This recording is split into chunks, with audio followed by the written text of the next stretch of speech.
Joe Pugh for Pep Talk Boys, joined once again by the Romford ball himself, Mr. Johnny Fisher. How are you, mate? Well, good, thanks, Joe. Thanks for coming down and speaking to us all. It's good to see you, mate. No, really good. Saw some really tasty sparring today with the likes of Craig Richards. He come down, Tommy Fletcher, John Hedges, Harvey Horn was out last weekend. The gym is absolutely buzzing. I can really sense an atmosphere. What's it like being here at the minute? Brilliant. We've got, as you said, a good few boys coming through. John Hedges, slick and learning all the time, with Mark Tibbs improving. Tommy Fletcher's the same, unbelievable power, and he's coming on leaps and bounds. And Harvey Horn with a great win as well. And we've got other boys floating about, Steve Andrews, Charlie Duffield. We've got a good team around us. 100%. And we'll start off really with the major talking point of this weekend: Tyson Fury versus Deontay Wilder. You sparred Tyson Fury. I would love to be in the room for that one. I think that would have been really tasty. But how's Tyson Fury looking? Because some people are saying he's unprepared for this fight. Are you in that opinion? No, definitely not. He sparred with 4 different sparring partners, done 12 rounds, so 3 rounds each. He was on fire, and he's got that grit and that determination that I love to see as well. You know, like in the 12th round, when you're tired, he's got 1 round to do. As we saw him get off the floor for the first Wilder fight, you can still see he's got that fire and that determination to keep going. And with his boxing ability, that's a very hard man to beat as well. 100%. And I'm assuming you think he gets the job done in the 3rd fight against Deontay Wilder? Hope so, but listen, there's no point being complacent, because Deontay Wilder probably the biggest puncher ever. But I think if he sticks to his game, he's clever, puts it on Deontay Wilder and pushes him on the back foot, I think he can get it done even quicker. And massive upset really with Anthony Joshua and Alexander Usyk a couple of weeks ago. Shakes up the heavyweight division, the heavyweight division that you are in. Not at that stage yet, but hopefully one day you will be. Was you shocked? It was an upset, as you said, but not a surprise to a lot of people in the boxing community, because we all know the class of Usyk, Olympic gold medalist, undisputed cruiserweight champion. I just was more surprised by the way Joshua approached it, really. It's very easy to say, yeah, he should have gone in there and smashed him up. It's very hard to do that to someone like Usyk with his movement, but just let the hands go a little bit more. It was really that simple, in my opinion. Just let the hands go. When he was in the middle rounds with the body shots and he was crunching a few in, and he got nicked a couple of rounds, and I thought he was going to continue in that vein, but Usyk was still there. I don't think he gave Usyk too much breathing space, and he was able to manage the rounds quite effectively. Do you think people underestimated Alexander Usyk? They did, purely from a size standpoint.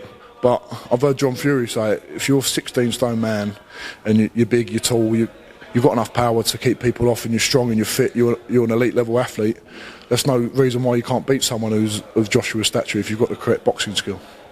100%. And the winner of Deontay Wilder versus Tyson Fury is going to get the winner of Otto Wallin versus Dillon White, the undercard of which you are on. First of all, I think that's a really good fight. I think people are underestimating Otto Wallin in that fight. What do you make of it? I think Otto Wallin's to be contended with and to be thought of quite highly. I know he cut Tyson Fury and it made it a bit difficult, but he still gave him a good fight. He's beat some other good names. I know Dominic Brazil's probably not at the top of the list anymore, but he's been in there with some good guys, and he's a southpaw. It's going to be awkward for Dillon White. I'm a Dillon White fan. I'm a big supporter of Dillon White. I hope he gets the job done, and he's taking it very seriously. And we're in for a good contest, and hopefully, God willing, I'll get the win. I can enjoy watching that afterwards. Yeah, exactly. We'll come to your fight now, 30th of October, remaining active. You was out fight camp, got a really good win there. What are you expecting, opponent level-wise, and you're going to get the job done again? We're just hopefully deciding the opponent today. We've put it out to a few different names. We had a few different options, but there's a guy who was meant to have a fight ago or 2 fights ago. You'll know him when you see him. I can't really say anything now, but it'll be another good test. Listen, I'm very early on in my career, not only because I'm only 3 fights in, my limited amateur experience as well. I've got a very long way to go, but this guy will give me a good test if we can get him, and I'm looking forward to show him what we're improving on. 100%, and I I think you're definitely going to be bringing a lot of fans to the O2 that night. I've seen on social medias that you're running out of tickets, you're trying to get a second batch. It'll be good to get, especially being one myself, all the Romford boys out at the O2 on the 30th. Listen, they better be prepared because Romford is coming. We're already organising a meeting up at the drill in Romford, and then they're going to walk down to the station from there, all a good group of them. But I've got people from Exeter Uni as well. I've got a lot of supporters from all over the country as well. I've had people coming from Wiltshire, from up north asking for tickets. So I've had great support from all over. But we've got over 1,000 people coming in, and that'll be fantastic. Yeah, there's not many pubs in Romford that could deal with your lot, but I think the drill can just about handle it. I hope so. I've got another pub called the Rabbits who have been my supporters from day one. But we'll keep it in Romford for this one, and the Rabbits will go and celebrate in afterwards. Oh, brilliant. And someone else I want to speak about. Celebrating afterwards, God willing, I'll get the win. That's the 100%. Someone else I want to speak to you about, someone who I think it won't be long before I'm interviewing. Your dad, he's becoming more of a celebrity than you at the minute. I see he just hit 5,000 followers on Instagram the other day, and he's TikTok famous, Johnny. He's got about 50,000 on TikTok now. It's unbelievable. But we go around, we was in Cornwall a few weeks ago, it was at the end of the summer, and people were coming up saying, it's Big John, you're Big John's son. And I was like, yeah, I am. And it's good to see because people are getting behind him as well, and he'll be a good character moving through my career as well. And he's helped me a lot with my tickets as well. He's handling it all, so he's doing his job as well. Yeah, does he enjoy it? Yeah, he does enjoy it. It's stressful, don't mind. He works full time as well, but he's really trying his best to help me, and I'm really grateful.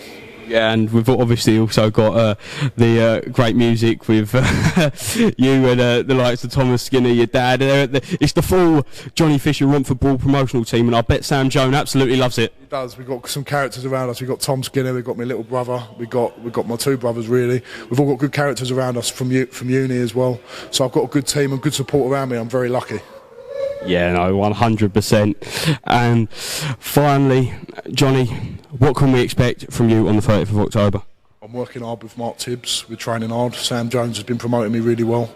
I just want to be a bit more polished than I have been before. Showcase that jab. That's what I haven't really had to use my jab yet because my first fight was a southpaw and it was all about the right hand. The second guy, Phil Williams, very tough, and I had to break him down a little bit. Should have used the jab a little bit more there.